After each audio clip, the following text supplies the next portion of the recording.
Assalamualaikum warahmatullahi wabarakatuh. Sebelum ini saya ada membuat sebuah video menjelaskan tentang satu amalan yang lazim di kalangan sebahagian umat Islam di Malaysia, yang ini solat sunat hajat berjemaah. Apakah ia sunnah atau bid'ah? Okey, sesiapa yang terlepas video tersebut, sila tonton. Saya ada bagi link di bahagian description ya. Okey, daripada video itu saya mendapat satu soalan yang bagus. Bagaimana pula dengan solat sunat taubat, di mana di sebahagian tempat ataupun sebahagian umat Islam mereka melaksanakannya secara berjemaah. Lalu apakah ia sunnah dilaksanakan secara berjemaah ataupun sepatutnya secara bersendirian? Okey, baik. Sebelum kita nak kupas yang itu, ayuh kita baca terlebih dahulu dalil tentang solat sunat taubah. Kerana berdasarkan dalil, kerana berdasarkan hadis ini, ada dua perkara yang ingin saya utarakan, ingin saya buka kepada perhatian tuan-tuan dan puan-puan ya. Baik, hadis tersebut riwayat Imam Abu Daud, riwayat Imam Tirmizi dan sebagainya. Di sini saya baca daripada riwayat Imam Abu Daud. Hadis nombor 1300. Jika penomboran lain, hadis nombor 1521 dengan darjah yang sahih, dinilai sahih oleh Syekh Al-Albani.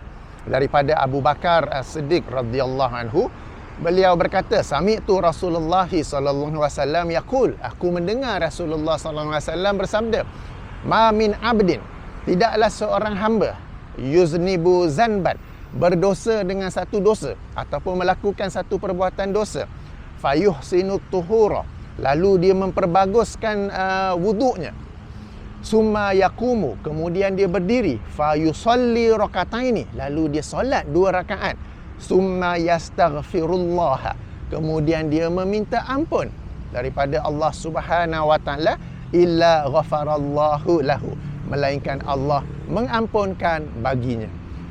Summa qara'a hazihil ayah, kemudian Rasulullah sallallahu alaihi wasallam membaca ayat ini, yang ini ayat 135 surah Ali Imran. Ayat 135 surah Ali Imran, wallazina iza fa'alu fahishatan aw zalamu anfusahum zakarallaha, hingga akhir ayat ya. Okey. Ini dalil solat sunat taubah dan memang ada dalil yang sahih. Dan berdasarkan hadis ini juga, sebagaimana solat-solat sunat yang lain, pada dasarnya ia dilaksanakan secara bersendirian, melainkan ada dalil yang menganjurkan ataupun yang menunjukkan bahawa Rasulullah sallallahu alaihi wasallam melaksanakannya secara berjemaah. Dan di sini setahu saya tidak ada dalil bahawa Rasulullah menganjurkan atau melaksanakan solat sunat taubah secara berjemaah. Pihak yang berkata solat sunat taubah ni boleh dilaksanakan secara berjemaah, mereka pun tahu tak ada dalil. Lalu mereka menggunakan kaedah qiyas, kaedah analogi, dengan mengiaskannya kepada beberapa hadis yang menerangkan bahawa Rasulullah sallallahu alaihi wasallam pernah melaksanakan solat sunat secara berjemaah. Dalil-dalil yang sama mereka gunakan untuk berkata boleh solat sunat hajat secara berjemaah, iaitu Nabi pernah solat sunat duha berjemaah, solat sunat tahajud berjemaah, solat sunat witir berjemaah, dan solat sunat mutlak secara berjemaah. Hadis-hadis tersebut sahih.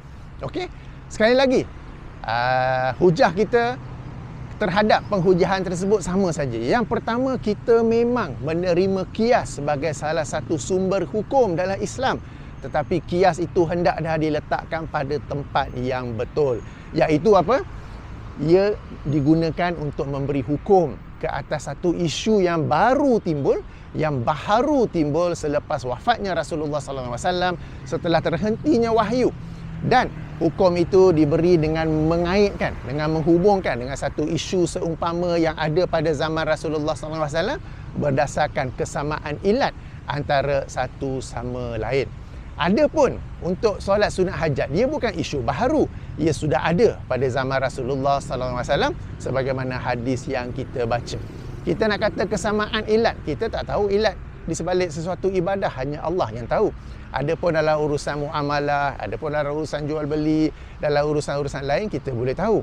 Okey, jadi tidak tepat untuk menggunakan, tidaklah betul untuk menggunakan kaedah qiyas dalam isu ini, mahupun untuk membuat apa-apa ibadah. atau cara ibadah yang baharu. Itu yang pertama. Yang kedua, kalau nak dikiaskan pun, kalau kita kaji hadis-hadis yang dijadikan dalil tersebut, ia memang sahih, tetapi Rasulullah sallallahu alaihi wasallam melaksanakannya secara sekali-sekala di dalam rumah, bukan masjid. Dan bersama jemaah yang sangat kecil, kadang-kadang seorang saja, yakni Abdullah ibnu Abbas seorang saja. Okey, ia bukanlah dilaksanakan secara berjamaah dengan orang yang ramai. Bahkan orang yang bertanya tu, tak silap saya, beliau berkata setiap kali selepas solat Jumaat ada solat sunat taubat berjamaah di masjidnya. Jadi setiap minggu tu. Jadi tak betul. Kalau nak dikiaskan pun tidak tepat, sebab yang dilaksanakan oleh Nabi sallallahu alaihi wasallam ialah sekali-sekala. Okey.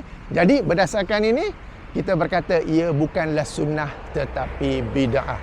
Ayuh kita kembali kepada sunnah, yakni melaksanakan solat sunat taubat secara bersendirian. Meskipun ada orang lain yang tetap hendak melaksanakannya secara berjamaah. Sebab apa? Kita nak ikut sunnah Rasulullah dan bukannya sunnah masyarakat. Dan kita telah melakukan satu dosa. Kita mahu Allah mengampunkan dosa kita itu. Ayuh kita mencari keampunan Allah dengan cara yang Allah syariatkan, bukan dengan cara yang kita buat-buat sendiri. Okey, ini perkara pertama. Perkara kedua saya nak tambah ialah kalau kita rujuk kepada hadis ini, baginda bersabda tidaklah seorang hamba berdosa dengan satu dosa, itu terjemahan harfiah, bermaksud membuat satu dosa, lalu kemudian dia memperbaguskan wuduk, berdiri solat 2 rakaat. Berarti apa? Benda ini dia buat bila dia telah sedar dan telah kenal pasti satu kesalahan yang dia buat, lalu dia ingin meminta ampun kepada Allah Subhanahu Wa Taala. Kenapa saya nak highlight perkara ini? Sebab saya dapati sebahagian, bukan semua, sebahagian umat Islam solat sunat taubat tanpa mereka tahu mereka nak taubat daripada apa. They did not identify what is the wrongdoing that they want to ask forgiveness from Allah Subhanahu Wa Taala.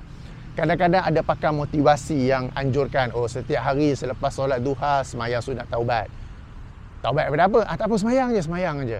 Kadang-kadang dibuat solat sunat taubat berjemaah, macam yang bertanya kan, setiap kali selepas solat Jumaat di tempatnya ada solat sunat taubat secara berjemaah.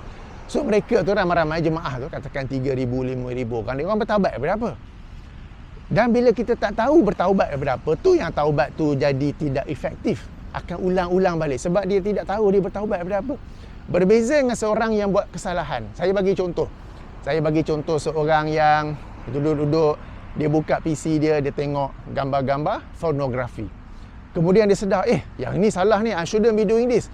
Dia segera tutup web browser ke apa kan. Dia segera pergi ambil wuduk, memperbaguskan wuduk, dia solat sunat 2 rakaat. Kemudian dia minta ampun daripada Allah SWT atas kesalahannya melihat pornografi tersebut. Itu baru bertepatan dengan hadis ini. Barulah bertepatan dengan ayat yang kita baca, iaitu apa? Walazina iza, apabila fa'alu fahishatan, apabila dia mengerjakan perkara keji, au zalamu anfusahum, atau menzalimi dirinya, zakarallah, lalu dia ingat Allah, dia tahu benda ni salah, lalu dia pun buat solat sunat taubat. Okey, kalau dia dalam pada ketika itu tak dapat nak buat solat sunat taubat, mungkin kerana seorang muslimat yang sedang haid, mungkin kerana seseorang itu sedang musafir, dia tidak dalam suasana hendak buat solat sunat taubat, maka tak mengapa, boleh saja angkat tangan dan minta ampun kepada Allah Subhanahu Wa Taala. Okey, tapi yang pentingnya solat sunat taubat ni is after you realize you are doing something wrong. That is the time. It is not that you simply do it. Kadang mungkin anak orang tanya ke apa, mak sembahyang apa tu? Sembahyang sunat. Sunat apa? Sunat taubat. Mak taubat daripada apa? Taubat bagus. Taubat daripada apa? Kan ini sebagai contoh. Okay? Sebagai contohnya ya. Jadi ayuh kita perbetulkan solat sunat taubat kita. Ia memang sahih berdasarkan daripada hadis Nabi SAW. Tapi ayuh kita mempraktikkannya berdasarkan sunnah Nabi, bukannya berdasarkan sunnah masyarakat kita atau sunnah sebahagian ustaz-ustaz ataupun pakar motivasi. Kita melaksanakannya secara bersendirian, dan apabila kita sedar bahawa kita sedang atau baru saja melakukan satu perkara yang salah di sisi syariat Islam. Okey. Moga-moga membantu persoalan ini. Subhanakallahumma wa bihamdika asyhadu an la ilaha illa anta astaghfiruka wa atubu ilaika. Assalamualaikum warahmatullahi wabarakatuh.